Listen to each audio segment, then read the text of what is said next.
Well, this one has been a long time coming, and I really wanted to get this done in a timely manner, but the subject matter did knock me back a little bit, and also life in general just being a bit dickish. But finally, here we are, 2 housing emergencies and 2 dental operations later, and we've got our second ever review out. I want to say thank you very much to the Essential Gamer UK, who has taken a chance on me and let me review this game for them.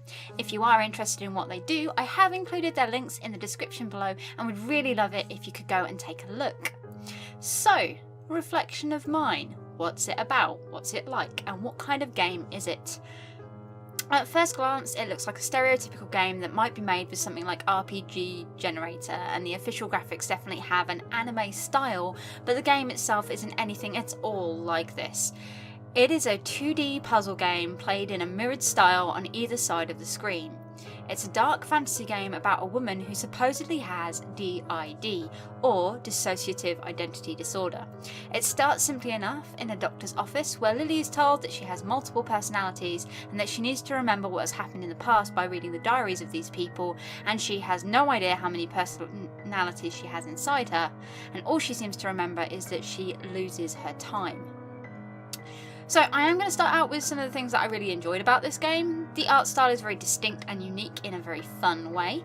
Some of the enemies are genuinely creepy and give off a wonderful Alice in Wonderland kind of vibe. The level designs are pretty cool too, as you go to 4 different areas in the game that you can play in. They are the forest, the hotel, the church and the asylum. Each of them has a unique look to it, with different enemies that all work well within their environments themselves. Some of them do look a little bit quirky. I'm looking at you, angels in the church, but overall they're not that bad. There is a really cool puzzle running part to the game where if you get incredibly stuck you can play through it to win masks, and they help you move forward, which is super helpful because the learning curve on this game is horrendous. I am not the best at puzzle games, I do understand this, and I did come to this game knowing I was going to be rubbish at it, but before I even made it through to the first boss, the game got incredibly difficult.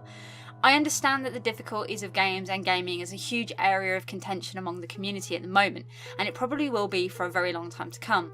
But while games like Dark Souls are still racking in the big dollars and elite gamers are still screaming that gaming shouldn't be as accessible as it is at the moment, we are going to get games like this. It's not that I don't like difficult games. Oh no. If I know what I'm going into, then I can kind of give it some leeway.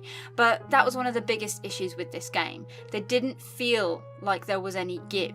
It felt like I was just starting to figure things out, and then boom, there was a new mechanic added, and I almost found myself so frustrated that I had to walk away.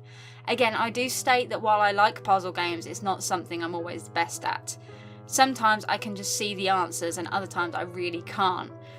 That was where the masks really came into their own, otherwise I think I would never have been able to finish this game or even play enough of it to get a decent review out. However, that wasn't the part of it that was really the most off-putting for me. The thing that really got on my nerves with this game was the actual representation of DID.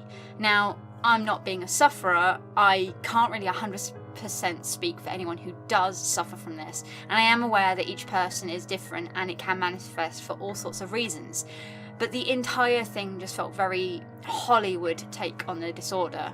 Having done some research, a lot of the systems, or you can read systems as being personalities, are aware that they are part of the same person, or at least most people who have DID say that this is the case. There may be 1 or 2 systems that are unaware of each other as such a thing, but it's apparently really unprecedented to have all of your personalities not know about each other except for one particular personality.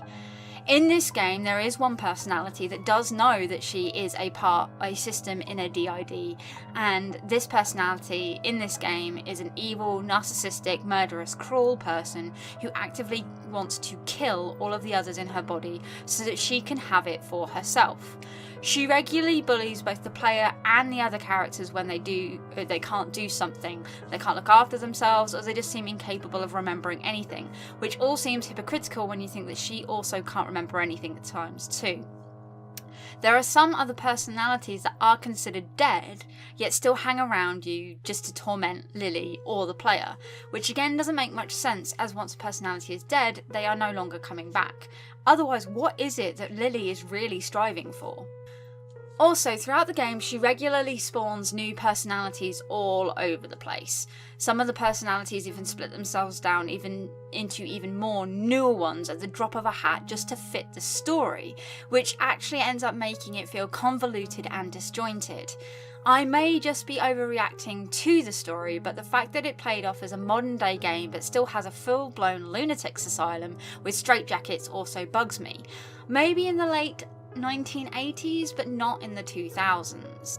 Unlike Hellblade, which was a game where I really enjoyed their addition of mental illness, this one just put my back up from the word go, and it did not get any easier or rectify the mistakes that it made as it moved on. Okay, something else that really grated on me was some of the issues with the use of special effects noises. The screams of the characters as they die can sometimes get really grating and uncomfortable to listen to. And if I had to hear it only once or twice, that would have been fine, but the fact that it's the same one over and over made it very difficult to listen to. Even when I turned down the SFX music level, it started to give me a headache very quickly.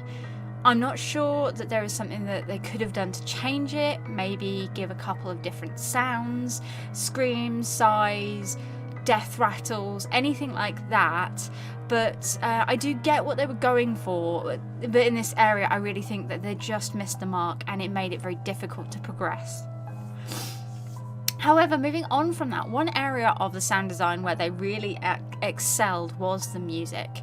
The background music was wonderful in this, unlike the sound effects. It did not grate on my nerves and I could listen to it for a very, very long time. Each of the levels had their own unique soundtrack and it really worked well and was very fun to listen to. I was surprised when there was even some actual singing involved towards the end. It was something that I did really enjoy about this game. So with all that laid out on the ground, would I recommend this game? Well, firstly, I'd ask you to sit down and seriously think about a couple of questions. Do you enjoy puzzle games? Are you easily frustrated or angered?